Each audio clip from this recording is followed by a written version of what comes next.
good evening or good morning, wherever you are. We welcome every single one of you that's listening to our program today. We're coming to you live from One Africa. Uh, it's broadcasting from the Michigan area. And I have a guest tonight or this morning, depending on where you are located in the world, because we're trying to reach out to every single one of our African diaspora and those in the continent of Africa as well. I have a guest tonight or this morning that's going to be talking to me about a topic that I think is dear for us, especially the continent of Africa. The guest's name is Ablaye Mbeng. He's a well-known person, well-educated, well-rounded, and I think he's well-suited to talk about the issue that the question that I'm going to be introducing today for the program that we have on this network. And the question would be, can Africa lift itself absent of leadership? Again, can Africa lift itself absent of leadership? And so Ablaye Mbeng will talk to us a little bit about it. He's working on his doctoral degree in the area of what? Organizational leadership. Yes. And knows a lot in the background of the area that we're going to be talking about. Why are we talking about the question of leadership in Africa? And I'd like to have to introduce Mr. Mbeng to tell us a little bit about the issue and the problem or underlying problem that we have in Africa without being able to lift us out of the conundrum that we are in the continent of Africa, absent of leadership. Welcome to the show, Mr. Mbeng. Thank you, Suleiman. And again, thank you for the very generous presentation and for my background. It's really an honor and a privilege to be part of this show. I am African and I've been here for 26 years. And as a lot of people from the diaspora, our biggest hope is to go back home and to lift up our people and make a difference. And I think it's boiled down to your question. Can Africa come out of this situation without leadership? Leadership is essential to any project, because whenever you have a group of people trying to achieve a common goal, it does require, of course, vision. It does require strategy. It does require teamwork. Now, who defines the vision? Usually it's the leader that defines the vision, that help the rest of the community bring their effort together to achieve that vision. Leadership, basically, if we define, let's just perhaps try to define the term leadership. Recently, I was very surprised. I heard two scholars, one scholar on leadership here in the US, that said that Hitler was an outstanding leader. I was very surprised. I would be too. A week later, I heard from another scholar from Africa that said that to be a good politician, an effective politician, you don't have to be very ethical, because morality and politics don't go together. I was also very confused, because the question perhaps is that it's based on the definition of leadership. Now, if you define leadership as the act or the process of influencing a group of people for achieving a common goal and for greater good, therefore we do know that a leader must be ethical. Correct. A leader must have high moral standard. And if you want to influence people, you want them to be able to replicate the best of you. Because instead of you alone doing the work, you have an army of volunteers that now can contribute to achieving those goals. Now, the challenge that we have today is that what is going on with our leaders in Africa? It's all started with the vision. Is there the vision of the people, or is it a vision that is dictated from outside of the continent? Now, if we have people trying to achieve something that have nothing to do with the best interest of our people, you will be challenged to get them involved and to get them contribute and to show a sense of direction. And I believe that today, that's our biggest challenge. Yes, it is absolutely necessary to have the right leadership for Africa to solve its problem today. I like the way you put it, and it's a good way of summarizing a huge and complicated issue, which I think shouldn't be complicated as far as Africa. But I know when we talked before we came live, we were talking about the fact that if you have something that has value, not in your interest, but in the interest of the community as a whole, that should be a starting point for leadership. Would you agree or not? Oh, absolutely. I think that if you look at, when we talked about leadership, who do we have in mind? Correct. For us, I think that Nelson Mandela, for me as African, is, if you look at the 21st century, is the leader that we can relate on. Somebody like Thomas Sankara. Correct. Of course, the Nkrumah, all those people that were great leaders. What do they have in common? The one thing that comes to mind is they all identify themselves with the people. They were not elitists. They were not separatists. All they were doing is trying to get people together, to work together for common purpose. And I think that today, what we experience is that we have, I cannot call them leaders, to be honest. We have people that are in position of authority. Because I think that's the biggest confusion between authority and leadership. And when we talk about authority, we're talking about power. And when we talk about power, I think the person that did a lot of work on power is Raven and French. And they came up that there's 5 sources of power. They said you can get your power, what we call the legitimate power, the reward power, because you can reward people, therefore you can influence them, coercion power, where you can penalize people and therefore they will have to do what you want. There's also what they call expert power, because you have an expertise in people will follow you because of your expertise. There's also what we call reverend power, where people follow you because of who you are and what you represent. And if you look at those 5 sources of power, you can divide them in just 2 main categories. Position power, which is legitimate power, authority, and personal power.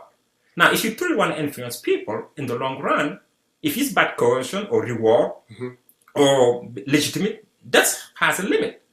Because when you said leadership, it's about influencing someone to do something that you would want them to do, but voluntary. Correct. Now, if there's coercion or reward, it's become a transactional leadership. Therefore, there's no more influence. And the question today is that if people don't see that what is happening is in their best interest, if they're not involved, if they're not consulted on the vision, because again, the vision of the leader is not his vision. This is the vision of the group that he's supposed to represent and he's supposed to influence. Therefore, the group, the people, have to feel that this is my vision. This is something that I want to be part of it. And this is something that I would love to contribute. But if the majority of the population do not understand the vision, do not buy into the vision, I truly wonder how would they want to contribute to something they don't understand, something that does not concern them. And I think today, that's the biggest challenge that people in position of power have in our country. And that's why the resources are not being utilized. And one of the resources that you know that is widely available and ready to contribute is the diaspora. Correct. And so we're going to segue into this diaspora issue. But before we move into the question of how I see value in what we are capable of doing as people of the diaspora, but I'm not too sure if the African leaders are looking at the importance of what it is. What I mean is this: Africa for years has been looked upon by many in the continent, especially those in the leadership, who are not leaders, because that's what our discourse on is. If they were leaders, perhaps by now they would be looking at us as potential influencers as far as bringing in our knowledge from the West to come in and help in Africa. But there has always been what they have called a brain drain. I know you're familiar with the term. And I have always said that we have what Africa should consider as a brain gain. Absolutely. At this moment in time where Africa needs all of the expertise they can take, There's thousands and thousands of us that are out here. But I'm looking at the continent. This lack of leadership, you combine that with the 60% of our youth who are staying in the continent of Africa unemployed. I want you to touch on that and tell me what you see in the short and medium term if these leadership skills and that we're looking for, that we're discussing, are not brought on the table where we can challenge our leaders. Yes, Suleiman, I truly think that we have to, it is important that we have a different kind of conversation. Because for a long time, our agenda, the language that we use, the criteria that they define as success, all those things has been imported from the West. Of course, it is important to understand this concept. But as African, we should reframe the discussion. Look at the discussion of development of Africa. We always run to the World Bank or the IMF or the donor to lead our development, to show us the way. But let me put it this way. I find it odd that someone will help a potential competitor to be successful. And like it or not, if truly Africa becomes strong, become a competitive continent, the West will lose market share. The West will no longer be able to take advantage of prices of commodities because resources. Because what we're going to be doing is we're going to be transforming our own resources. And we have the potential, we have the capacity to do it because we are doing it outside of the continent. Right. Then it is important that we look at what are the real reason for the current situation. Yes, I do understand the lack of democracy might contribute to that. Tribal war might contribute to that. Lack of education might contribute to that. But look at China. China doesn't have a democracy. Correct. And they're very competitive. If you look at South Korea, the leader that started that was a military general that put the country on the right track. And if you talked about war, in 52 countries, there's maybe war in maybe 3 or 4. It's not the whole continent. That there's so much reason. The real reason today why we are struggling is that our economy, our development is not decided by African for the African. It's coming from outside of the continent. And of course, they only can do what is best for them, not what is best for our people. And again, it's go back to the reason of the leaders and how also to be leveraged. One asset that we have is the diaspora. Today, we can look at the brain drain as a blessing for Africa. Absolutely. Because there's so many Africans that left the country, went outside of the country, study, work, have expertise, have experience, and they are ready and willing to go back to their continent. However, the biggest challenge is that many of the people that return back home end up coming back because of problem of integrating the system.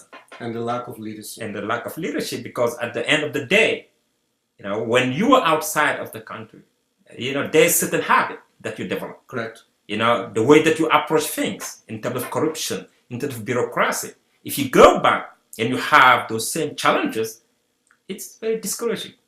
And I think it is important that the people that are in charge of the country understand that even not just to attract people, but for the potential that is within the country. The people that are there because they are very talented. There's a lot of talent within our country. There's a lot of entrepreneurs.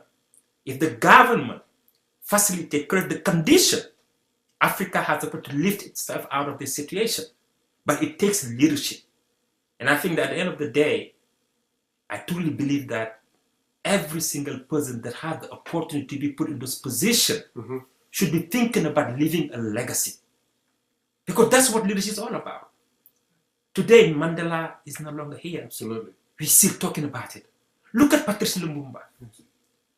That's one example that for me, it's just unbelievable.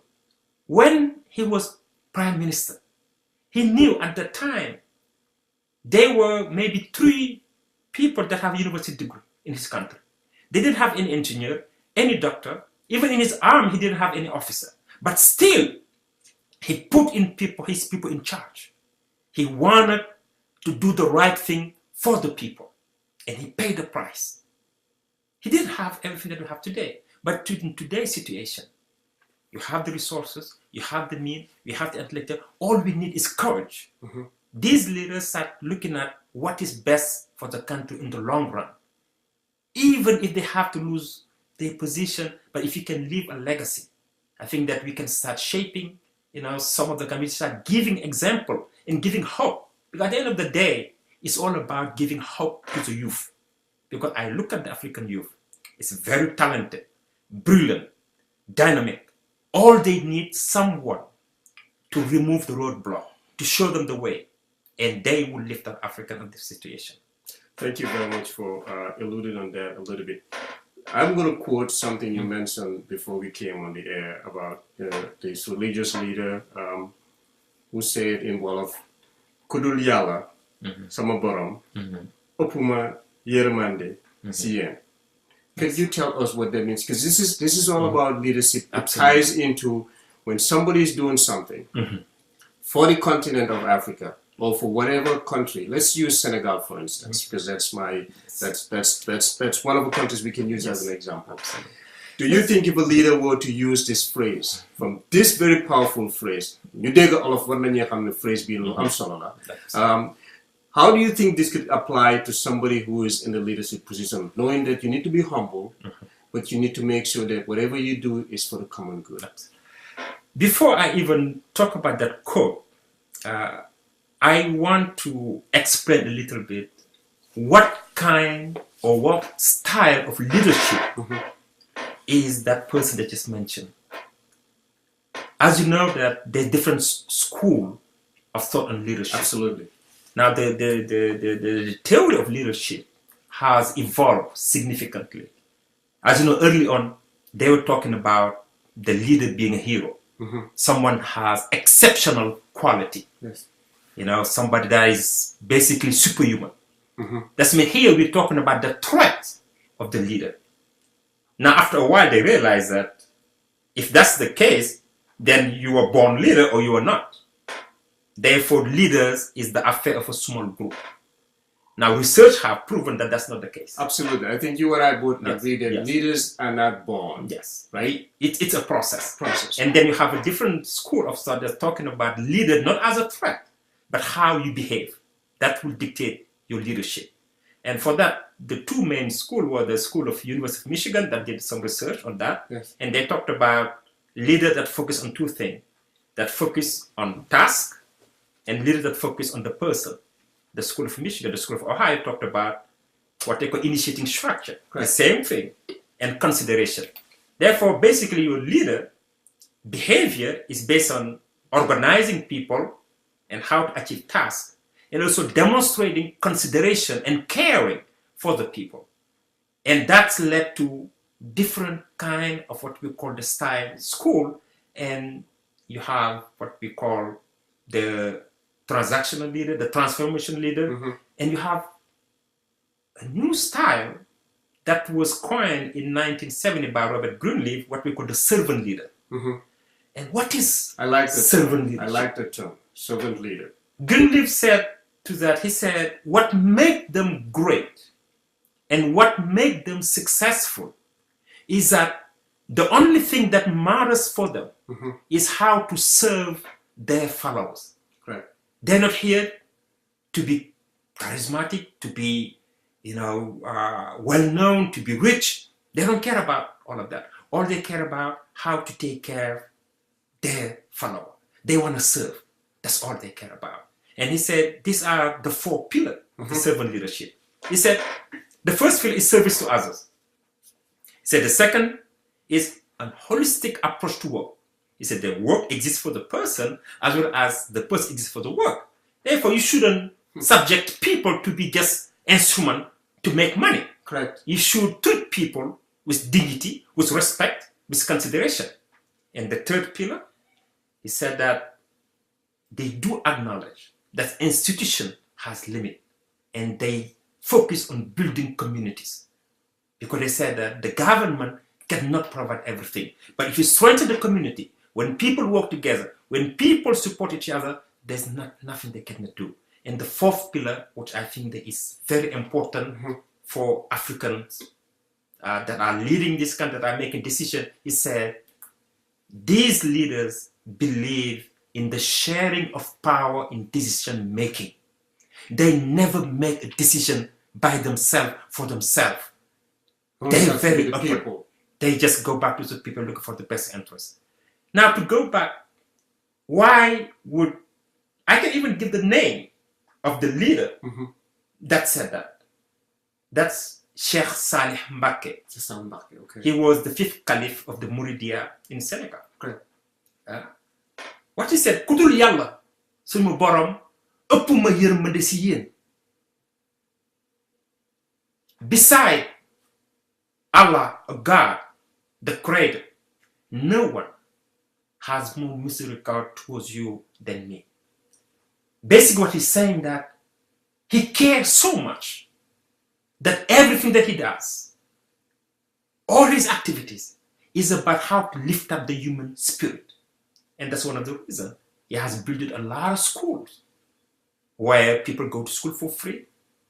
They learn the Quran, they learn how to farm, they learn how to do trading. When they live there, they're equipped with the tool to be successful. But they also take leadership skills with them because that's what he was thinking. That's what he was taught. That's what he's taught. That's his philosophy. And that's what a great thinker said. You teach what you know. Correct. But you reproduce what you are. What is amazing about those leaders, the way they teach us, the way they reproduce themselves is how they behave. And one of the quality of servant leaders attribute is being a good listener. They listen.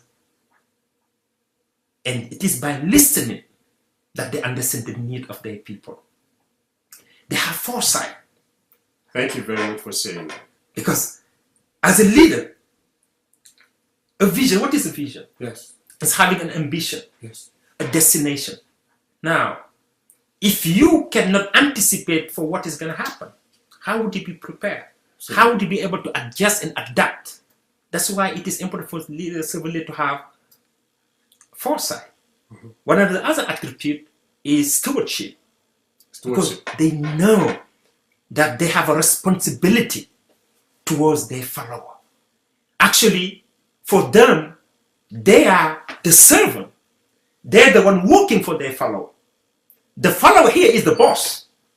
Because the difference is that it's not the leader that is the servant, but it is the servant that is the leader, which is different. Absolutely. Because if you're the leader, you can do whatever you want. You can serve easily. But when you are those people, if you look at them, they were serving people even before they were in position of leadership. And this is what they do. They are very humble. Conceptualization. They know how to conceptualize, how to create projects. And this big discussion about leadership and management, there's so many books that write about, leadership is not management. That's, yes, somebody said, manager do things the right way, but leaders do the right thing. Very big difference. Yes, but again, if you're leading people, you have to be able to define the basic task. Once you know the vision, you break it down into goals, into objectives. Now you have to initiate activities to achieve those goals and those objectives. Therefore, there's project. Correct. That as a leader, you should be able to manage project. That means a good leader needs to be also a good manager. Now, as a manager, you get to the point where you have to inspire people. When you start inspiring people, therefore you're leading. Correct. Therefore, leadership and management, for me, are just they two have men. to be hand and glove. Hand and glove. Hand and glove. This whole debate about the difference, they complement each other. Yes, they do. And I think an effective leader understands that and combine both. And I think it is important that our people that are leading countries, they have to understand the problem of this country. They have to understand the problem of the economy. And by conducting a thorough in-depth analysis of the situation. And we can talk about that. Do we have a good understanding of the root cause of our current problem before we start even providing solution? I have my doubt. And you mentioned the fact that we have poor people, organizations coming to Africa that are basically trying to help us get out of our situation, when in fact they have a stake, their interest, and they will always have to protect their interests. We talked about the IMF and the World Bank. But what is the rule of the game? What is the rule of the game? You mentioned this in our discussion earlier. Yes, in strategy, the key that we need to understand, once you have the vision, which is your ambition, your destination, you need to break it into goals. The goals are our aspiration, but they still very qualitative. Then those goals have to be broken down into objective. The objective, as you said, have to be smart. Correct. It has to be specific, measurable, result-oriented, time-bound. Yes. And now they add an E. It has to be also environmentally friendly. Smarter, not just smart, but smarter. I think that for sustainability, it makes sense. Correct. Now, once you have those, then you need to have basically your activities, to do that. Strategy is the choice that to make when you decide that I will perform this set of activity instead of this other set of activity. Okay. That's strategy. Now, strategy has to make sense because only if it's based on your strength. Because you cannot build something sustainable if you don't have what we call core competencies. Okay. Core competencies basically can be defined as skills or competencies that are very unique and that are very difficult to replicate. Because if you make a product and then I can go ahead and easily copy it, you're not going to be able to remain and come, the competition will get you out of the game. Now, game change strategy is a school of thought and strategy that said that if you're in the position of weakness, if you know that the way that the game is played is not favorable to you, yes, you have to change the rule of the game to be in a better position. And that goes back to the school of thought of Michael Porter, which is considered like the father of modern strategy, is that it is about finding a position where you take advantage of your strengths and you mitigate your weaknesses. So you're talking essentially, you have to be able to negotiate from a point of strength and not a point of weakness. And have what we call bargaining power. Correct. And today, do you have bargaining power? If your economy is failing, because you're trying to apply theory, system that are not consistent with your environment, with your value, with your culture. Because you cannot, you have to acknowledge theory, system, they all were coined in a system with a certain mindset. Let's talk about servant leadership, for instance. Correct. In 1970, Robert Greenleaf technically invented the concept, but it has been practiced in Africa for centuries. It was already there. Yeah. Therefore, you're not going to tell me that you invented something that already being practiced. We've been practicing it. If you look at game change, lot of if you look at, I take an example, the Murid, what they're doing, going from Senegal when you have the agriculture drought, correct, they migrated to the city yes, to strengthen their community. And then when the cities are struggling, they started going to other African cities, expanding resources, going to other areas. Then when they were struggling, they started going to Europe. Flexibility. Adaptability. Yes. And now they're in the US and they're investing, they're entrepreneur, they make a difference. I can give an example because it is important, I believe, that Africans start focusing on what we call positive deviance. Okay. Positive deviance yep, is that if you see a situation that is very disastrous, where everybody, let's say there's an epidemic of malnutrition. We can use Ebola. Ebola. Yes. In an area. Instead of bringing Western doctor, Western expert to find a solution to a problem. What they're saying, what Pastor David is saying, go to that area where you have the Ebola. Try to find one family or one group of people or one sector or one area where nobody has Ebola. It's very simple. Yes. You don't need expert. He said, find in that same community a family, a group that is not experiencing those same symptoms. And go and study.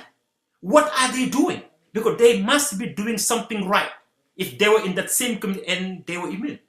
And by observing them, by discussing with them, you now can start to identify some of the steps that has been taken, that worked, and you try to replicate that and teach it to the rest of the group.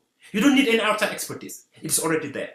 And the reason that I said that the Murid and Tuba is a positive deviance, Tuba was a small village. Today it's the second city in the country. Largest city. Yes. Yes. Very wealthy. And if you look at the billionaire in the country, I would say 50% of the billionaires of the country are from that community. They must be doing something right. And we should be studying and understanding what they're doing. You go to other, I'm saying all over the continent, you have positive deviance. These are the areas that as Africans, we should study, we should document, and we should share it. We have the solution to our problem. We have been solving them. But there's also a few things that we have to acknowledge. You haven't seen a country that have emerged that are using somebody else's language. This is a very profound thing that, I mean, I don't think I have ever given it thought, Mr. Mbai, but the point has been driven home in so many ways, just thinking about it in the last 35 minutes. And I can just from the top of my head think about it and say, no, there is no country that basically has actually lifted itself to become an economic superpower using somebody else's language. How do we mitigate the situation? I think, and it's very simple. I give an example in Senegal. You take a child that is 7 years old. He goes to school. He's being taught mathematics in French. He can do it. But you give him 100 CFA. He said, go buy me tea, buy me sugar, and you take, let's say, a quarter. He will go, buy everything, take his quarter, and give the change. Absolutely. At age of 4 or 5, he's already doing math. Absolutely. But at 7, he go to school, which is a French school, because of the language, he doesn't understand math. Now, from elementary school, first grade, second, third, fourth, fifth, he's trying to learn a language that he will not master.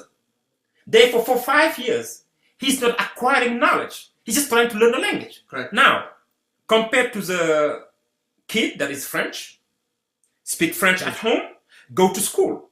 From first grade to 5th grade, he's been acquiring knowledge. While that kid that already had some knowledge in his native language stopped acquiring knowledge. There's already a gap there. The other thing is that there's things in our community, in our language, that you cannot translate. Yes, absolutely. I was listening to, I think it's Wangari, the Kenyan lady, that led this revolution in Kenya. And he said, culture, it's coded wisdom over thousands of years. It's wisdom that you coded into culture. And you do that without even realizing. Now, if you start speaking French, which is not your native language, that thing is just severed right there. Correct. And I think that it is important. I think it is critical. Because everything that we're doing in other languages, we can teach them in our local languages. It is important that we promote and we make a decision that math, science, all be taught in our native language. You're going to be having thousands and thousands of scholars, of scientists that will be coming up with the solution, appropriate solution for the continent. And that's why I truly emphasize that the language, local languages have to be integrated into the educational system. I agree with you. Being in the education system, I see every day, and this is so profound, every day students who are ELL, those are the English language learners that they use, the term that they use in school. And I know you're familiar with this. Yes, yes. The struggle by just to be able to learn how to speak and comprehend the language. Now, comprehension is what is more important, in my opinion, for these students to actually be able to know what they're being taught. Imagine if you eliminated that and you're teaching them in their mother tongue, which is what Lunjudo. Yeah. This is the language that they were speaking. Now, it may not necessarily be because we do know that in Africa we have different dialects. Absolutely. But we can pick one dialect that is the one framework that we use in Senegal, for instance. Mënuñoo jël Wolof. Absolutely. Parce que it's a business language. Booy dem pour transact dara su bëggee jënd dara su fekkee ne waa ji Mauritanien la sax dafay làkk Wolof. Parce que óor na ko ne yow boo bëggee jënd dara daal at the minimum di nga war a dem Wolof. If we teach that language, just like you said, the kids already know how to make an exchange if you give them money. Wala joxe 1000 francs, ñu leen demal nga jëndal ma dara, bi nga jox leen dërëm. Xam nañ ñu ñuy am si wécci. But if you want to use that in the language of French and they've never learned French, absolutely, how do you expect them to be able to compete in the world? Absolutely. And I think that's very important. But I want you to touch on a little bit about li nga waxoon ci affaire yi yaay bi nga xam ne dafay strategize, the one that is selling stuff next door outside of the house. Absolutely. Yes. I think that what we have to, when I say that we need to have a different kind of conversation for a long time.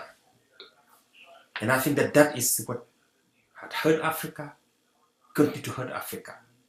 And early on it made sense for the European, correct, to take a small group, to create an elite and let them dominate the masses. It makes sense for the French because this is how you maintain your power. But today, how do you expect to develop the country if the large majority is excluded from the decision making, from the implementation, from even the conceptualization of project? Because as I said, that mother that sell peanut at the street corner, I give an example why I said that they do strategy. I remember when I was in Senegal, my neighbor, she sells peanut, and what she does is very simple. He will wait around 3 in the afternoon. We already have eaten lunch around 1. We're all hungry, and he knows that a lot of my friends will come and hang out at my house because I like to drink tea. Yes. Around 3, she's gonna start frying, and using sand, to cook the peanut. Yes. First of all, it's gonna smell. We are making tea. Absolutely. That means it's an advertising. Yes. Oh, wow. Yes. Secondly, this is what you get. When she finish, she will send her grandson to come to my house, knock at my door, say, "Oh, grandma said that the peanut is ready." Even if I didn't want to buy, that consideration, the fact that somebody came and acknowledged me and was thinking about me, I was compelled to go and buy. And once I buy, all my friends buy. Now tell me that lady. That's advertising. She doesn't understand marketing. She doesn't understand advertising. She doesn't have strategy. We all do strategy. It's not this elite that decide.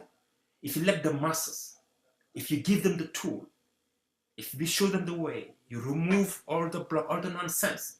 Because the key, as I said, there's no country that has emerged because of the World Bank, nor the IMF, or the donor. I have nothing against them, but I think that we should realize that they have their agenda. Now let's look at the World Bank. How was it created? A group of European and American decided to put together their resources to have one bank that will fund development project. Now, let's say the World Bank did not exist. Gambia, the Gambian government has an infrastructure project. They want funding. What they would do is send a bid and all countries will compete. France, Britain, US, they're going to compete trying to get it. Now what happened? Law of supply and demand.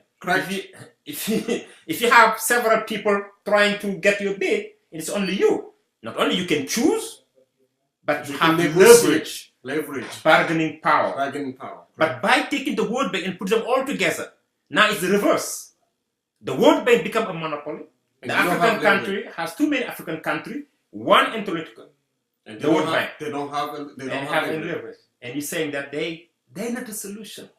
They can be part of the solution, but they're only part of the solution if we, Africans, have our own agenda, have our own metrics, have our own program. And this is what we're going to do in our own term. And then we said, in this specific area, yes, we can use you. But in this area, we don't need you. We have to make the decision on our own. And it goes back to the law of Pareto, the 20-80. I think today, 80% of the decision is made outside, and they only give us maybe 10-20%. We have to reverse it. We have to make 80% of the decision and give them maybe 20%. Secondly, we have to use 80% of our people. Give it 80% of the African company. This is how you strengthen those companies. South Korea in the 1970s was at the same level as Ghana. Yes.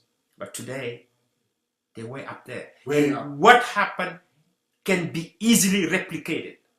When you look at the situation of why are we struggling, yes, we have to understand the analysis. All these excuses about lack of democracy, all those things for me just aggravated the situation, but they are not the root cause. The root cause of any problem is the fact that we stop creating value. You have to create something to be able to earn something. But if you are given something, you will learn something. Whoever gave it to you will control you. But if you create something, then you have leverage, you have bargaining power. And if you learn how to create, that's how we start innovating. If you recall, the first car that were made by the Japanese, nobody wanted to drive them. Yes. But today, they learned from the American, but today they dominated the market. We can talk about that so much. Go ahead. Yes. The car that were made by the Korean. Correct. But today, they're a major player. We have to move away from the Western school earlier from the colonization, because this was their decision. Is that if you teach them how to make things, they will not need you, and you're going to lose the market. Now, I think that Mao Zedong said it well. Yes. He said, you have to protect what your enemy don't want you. If you see that your enemy are giving you something, then you're in trouble. Absolutely. But if you have something and if they're trying to destroy it, you know, it's valuable. I think that we should start looking at why are they bringing those strategies in the continent. Correct. Understanding that if we succeed, we will make their life miserable. Because I don't think any European country, the US, will want Africa to become the other China. And that's exactly what we are asking them when we come to them and say, we need your help. Mm-hmm. Meaning that we want you to help us to beat you. And we have to understand that. It is not in their best interest. And we all know, although they're having benefits with China, but I do remember in 1997 when I was going to community college at Oakland Community, and an author wrote a book where I can't remember the title. It's been 7 years, but the title went along the lines that at the time the Clinton government, they knew that China was becoming a world superpower, and there was nothing they could do to stop it. Having said that, I don't think the United States would be willing to sit by and watch Africa rise up to becoming another challenging superpower, because what that does is what? We all know there will be competition, but you can never tell the level at which a continent as huge as Africa is and where we can take our economy. And I think that's why you're hitting that point by saying there was no way, or there is no way, that they would let Africa become a competitor to the level of the United States, because they always want to be a superpower. Absolutely. So lessons have been learned from China, and I don't think they're ready. But three things that I think you and I can agree upon that should make us look at Africa a little bit different. Africa is strategically positioned. We all know that. Absolutely. Africa has the human capital. Absolutely. Africa has natural resources. Absolutely. How do we use these three things to tell the Western world that we cannot be in direct competition with you? Rather, we can be working together in collaboration to make life better, because we have our youth moving out of our continent, coming to the West, and that's affecting your economy, but it's not giving us any value. Absolutely. I think that you're absolutely right. And again, you have to remember that perception is reality. Correct. If the West perceive that when we become successful, they're in trouble, that become their reality. I think that we have to change the discussion and talk about, as you just said, having a collaborative approach. Today, if you look at the reason that some of the low-tech technology migrated from the US to Japan, Yes. is it reached to the point that it did not make sense to produce them here in the US because they were more focused on higher technology that made more money, where people can make more money. Yes. That means those low-tech technologies migrated to Japan. Then those low-tech, once Japan started reaching a certain level of development, They moved it to a different country. and the cost of labor started raising, you cannot be making low-tech. Then you move to a higher technology, and they move it to the tigers. Then when those countries started getting more expensive, they went to India, Eastern Europe, China. Today, today in China, the cost of production is rising. And service. It's cutting up the profit. China is not going to Vietnam. Now they're running out of places. Low-tech technology is a natural cycle. It has to migrate. Therefore, today, Africa is well positioned to receive those technology. Because the beauty of having those technology, it will now teach you how to create. Because in Africa, we are well positioned. We have the artisan. The artisans are people that know how to produce, but they cannot mass produce. They don't have the precision. Those local artisans, if they have access to low-tech technology, where they train, again, you look at our universities, where people only study theory. If we have a community college system, where people in 2 years are technicians in telecom, in agriculture, in trading, this 2-year program, you don't need to do 5 years. Yes. They start creating, being an army of entrepreneurs. Then we start producing and better. Once we start making things with our ingenuity, now we can start adapting those tools, be a car, a tractor, a bike. We're going to start adapting them to our environment. And that's how we're going to be innovating. And once we start innovating, then with people from the diaspora that, have access to those technology, coming back, Expertise. the partnership, then we strengthen our economy. But what happened? If we strengthen our economy, if we raise the middle class, it's expanded. They're going to start buying. But once then you start creating billionaires. Those billionaires, they're going to be investing in the stock market in the US. They're going to be buying expensive cars. Money's going to come back to the continent. That means our success become their success. But the exploitation is blocking us, limiting our buying capacity, also limiting their selling capacity. Absolutely. We have to understand that today with globalization. Yes. Globalization is that we are all interconnected, we are all interrelated. That's why they talk about we need to have a system approach. Bill Clinton said that the whole world is borderless now. It's absolutely right. Yes. It's absolutely right. And the other thing that we have to recognize, it is that diversity in terms of gender, Yes. in terms of generation. This is exciting time where in one organization you have 5 generations. You have the millennium, you have the Gen X, baby boomer, and the traditionalists. Right. 4 generations in one organization. You go to one company, they might be speaking 50 different languages. Absolutely. That diversity, it adds value because your customers are diverse. If in your workforce you have diversity, it is a strength. And that's why I like the term strategic innovation. Yes. I think that as Africa, we don't have to recreate or start all over. Let's look at what India did. And just to touch again and emphasize on the importance of having a leader. This was the Prime Minister of India Correct. in the 70s. Yes. And he had foresight. He, one day, talked to his cabinet. He said, you know what? I want to understand what are the technology or what industry will be dominating the world in the next maybe 20 years. And I want to put together a task force. You guys go in and study. Do the research, find out, study. Yep. And then they came back and said that, oh, they talked about, it seems that technology, information system will be one of the biggest things. We said, okay, this is what we're going to do. He said, who's the leading school in technology? MIT. They said MIT. He said, okay, this is what I suggest. Let's have a national test in India. Take our brightest students out of Take our brightest student, they're the best in math and science. I'll give them full scholarship. I will send them to MIT. And I want them to come back and build me better MIT here in India. That's how it all started. Oh, yes. He sent them to MIT. Yes. They graduated.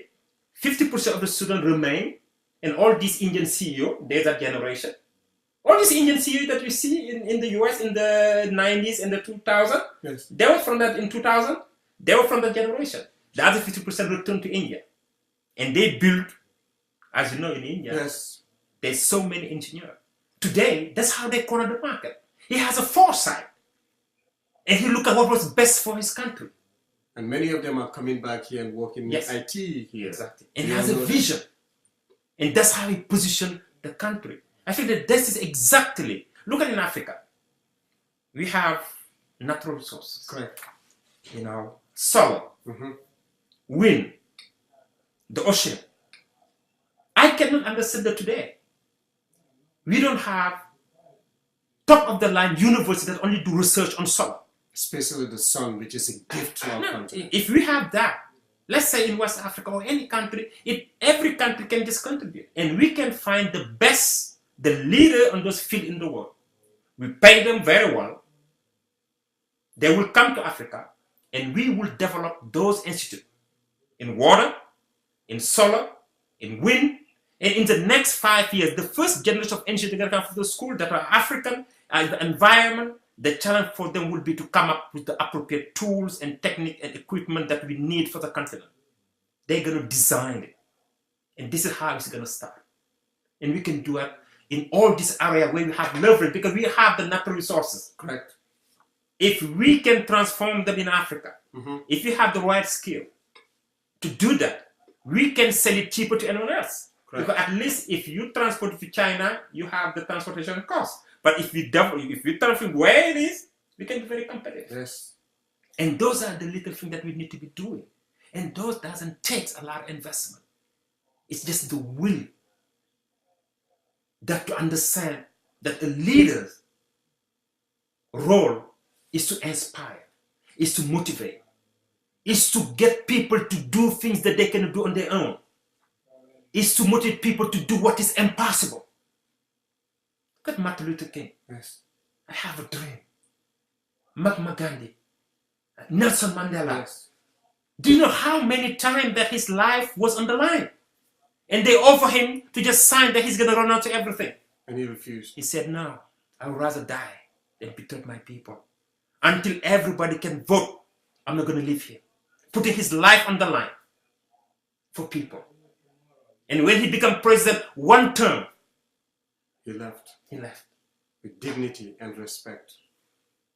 But today, I don't understand why they're trying to hang on to power. I don't understand why they're trying to make it a dynasty. There's so much resources in Africa. I think that today, it is, I think not only their duty, but that's their purpose.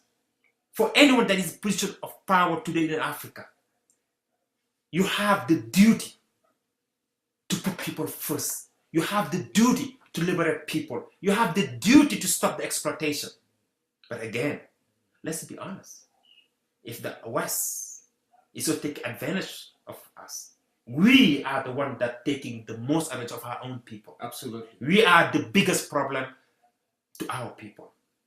We are the one that trying to enrich ourselves, to use our people to reach this position of power, to create ethnic Cleansing and ethnic diversity, differences, fighting, all these religious, religious to leverage differences. those Yes. just to come to power. And if those have to stop. And it's unfortunate that our people sometimes might not have access Mhm. to the right information. That's why, again, it is important that we promote local languages. It is important that we allow people to speak up. Yes. It is important to include people in the decision making, to ask them first, what are their problems? Second, how do they think that we can better solve their problem? And also ask them what they are ready and willing to do to solve their own problem. And then ask them what do they think that they need to solve it. But when you come up with a solution, I remember when I used to work for USAID, we had a guest. He was the head of one of the village, very remote village. He insisted that he wanted to see the ambassador. Someone from a remote village. Yes. Of the US ambassador. And he sent a letter. And he was very smart. He worked with a young kid that are university students, and they wrote. He kept insisting and says from the village, and he has a development project, and he wanted to talk with them. Finally, the ambassador sent it to the USAID. And he met with our team. I was with the economic growth team. When we met with him, the first thing he said to us, how many months do you guys work during the year? And we were all confused. Why this old man asking how many Work every months? month. Yeah. I said, we work Around the year. at least 11 months, and we have maybe 1 month paid Yes. Vacation. vacation. time. Yeah. He said, then that's how you can, pay for your food, your housing, and take care of your family. We said, yes. He said, just imagine, if you only work 3 months through the year, would you be able to take care of your family? Yes. I said, 3 months? Probably not. And he said, no. You need a whole year. He said, that's what you asking us to do. Oh. He said, we only work for 3 months, raining season. He said, you bring all this help. We see the German coming, the French coming, the American giving us food, all of that. He said, I don't need that. I need to know how I can walk around. He said, I just want to work all year round. Yes. And you know how I can do that? Have access to water. That's my only problem. I'm not asking you to help me. Help me have access to water. You won't need to give me anything else. You give us water, year round, we are out of poverty. We're going to strive. And we look at him. He said, yes. And we said, we will work on that and get back to you. The same day, I look at all USAID program. There wasn't any fund that Was financed water Yes. irrigation. I look at the European, Wow. nothing. Wow. That means they all know what really matters. If we give them access to water, if the Israeli can get water From seawater, Yes. salt, and convert it into from the fog Yes, exactly. to irrigate, Yes. the technology is there. To have access to the water is very simple. It's a will. And those things, we don't need the West to do that. We can do it on our own. We can do it on our own. The diaspora, of course, we are also guilty. Yes. When we go for our vacation, we put on our nice suit. Yes. We rent a car. You buy a bottle of water. Yes, and what we first do, we try to build mansion Yes. to show off. Do you have agriculture project? No. No. And those are the kind of things that we should be doing. Why do you need to have a big mansion? Why most of the people that you know are in the village? Yes. And you can easily go And spend time with them. do in the village. irrigation, Yes. allow them to farm all year round. They're out of poverty. We don't invest in what really matters. We are partying, we want to show off, driving nice car. Because we have to change too. We are part of the problem. And The same way imagine, we we're part of talked the solution. about the millions and billions of dollars that we all send back home.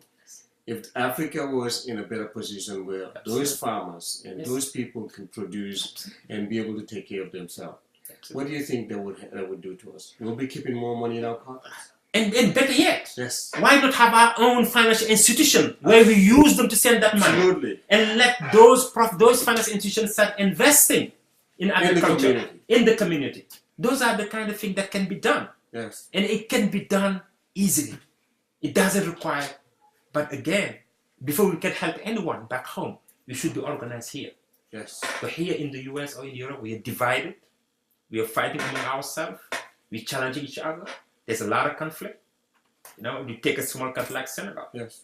Too many organizations. They don't talk to each other, have separate projects. Today, we should be talking about maybe West Africa, how to put them together. Yes. And ultimately, once you have all region, Eastern Africa, Central Africa, then we're talking about how to unite. And that's one of the reasons that I truly believe that Mr. Ba Project One Africa is something that all Africans should support. Because I think that this is truly the way. We have to unite. And I agree with you, Mr. Bay. I think you and I are doing this because, like you said, we see a vacuum, and we're trying to fill the vacuum. Absolutely. And the vacuum is no one is doing anything about our differences. And we're trying to bring in this network, which is the One Africa TV. Again, for those of you listening to the program, my guest today that I'm interviewing is Abdoulaye Mbaye. Abdoulaye Mbeng, sorry. Abdoulaye Mbeng is doing his doctorate in organizational leadership. And our topic today is we're talking about leadership. We've talked a lot about Africa because that's our major problem. But we'll talk about what he said, that we in the diaspora are part of the problem. And so I mentioned before we came into the studio that why can't we in the diaspora have our representatives who can go in and sit in the IMF, the World Bank, or even ECOWAS and the AU and represent us so that we can be able to begin this leverage? Do you think that's a good idea or not? I think that even before we do that, I remember in 2006, I was involved with a consultant team and we worked on the African Union Commission strategic plan. And I recall at the time, they were talking about the diaspora as potentially the sixth region. Correct. And one thing that the commissioner mentioned to us is that in order for them to be successful, they want to include the diaspora. They want them to have a seat there to contribute and to participate. But their challenge was they don't know who to talk to. Therefore, what he's telling us, before even we talking about the World Bank, the IMF, what about those institutions that are already in Africa? Now, if you take the Senegalese community, where today the Senegalese Association is struggling because people are not participating, Yes. And that we are very fragmented. If one small country is so divided, then the question becomes, how would we go and present ourselves? Who do we represent? Yes. If you don't have one group, one entity representing the masses, then it becomes impossible to have a voice. Yes.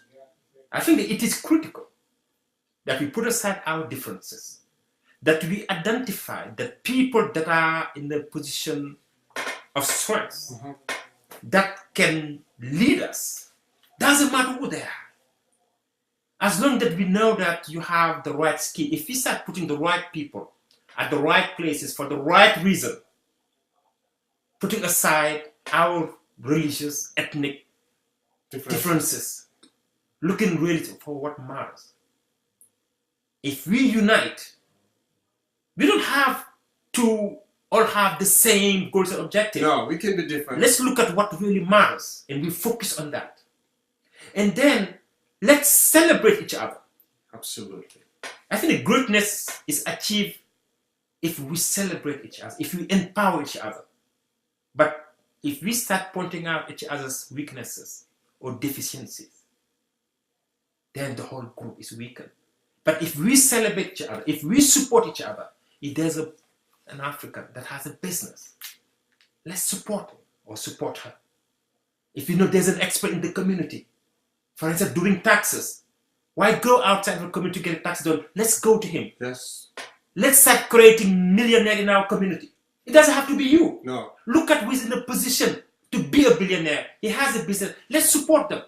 But if you said, oh, if I give my money to Alba, he's going to be successful, but I'm not. If Alba is a millionaire, it benefits the community. it benefits the community. He will have access to the club of millionaires. Absolutely. Now he starts having a voice. Yes. There. He will know what is happening. And we can always go to him if we have an issue. He will be able to create jobs. We can start empowering, hiring the youth. Yes. Those are the little things we should be starting doing. Let's put aside our differences. I keep telling people, I said, maybe I'm lucky. My dad is Senegalese. Yes. My mom is mixed Guinea, Senegalese. My grandmother, she's from Mali.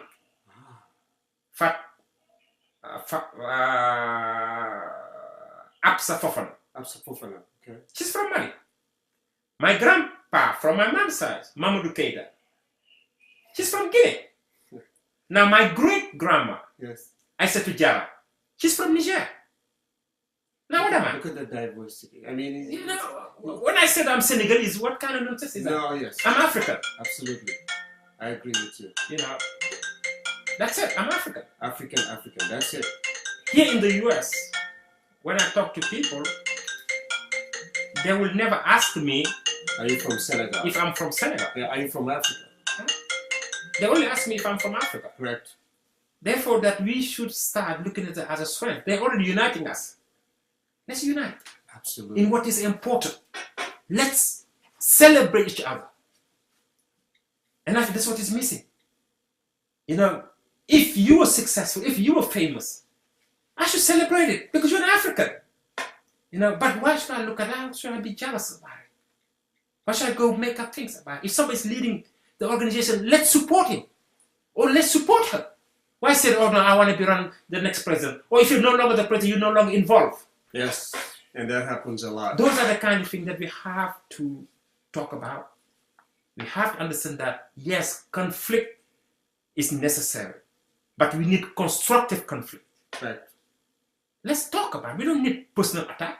Let's talk about ideas. Let's have the discussion.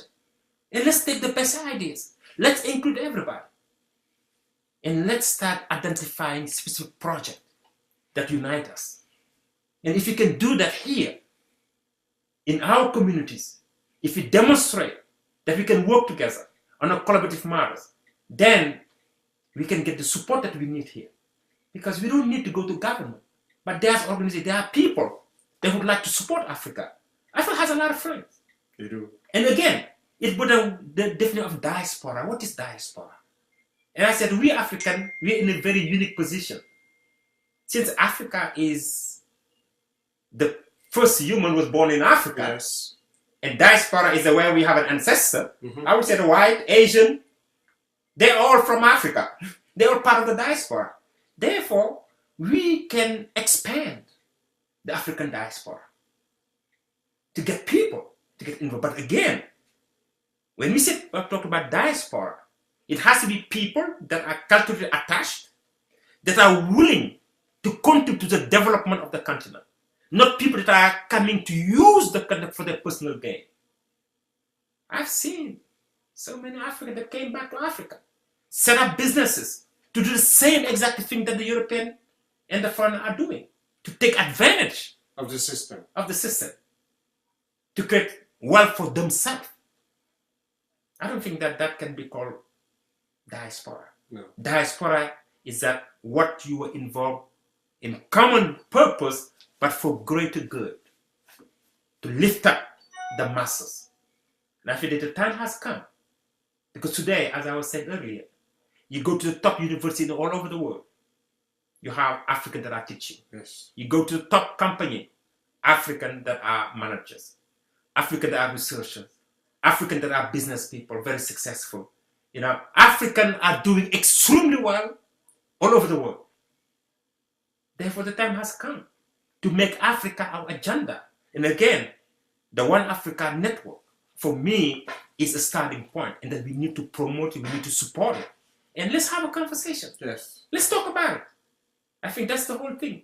You know, I'm doing organizational leadership. You have other experts in other field. Let's sit down. Let's exchange. Let's see how we can all contribute. The whole thing is that we have to be servant leader. We have to be willing, ready to serve people. I think that's the only solution. Let's serve people.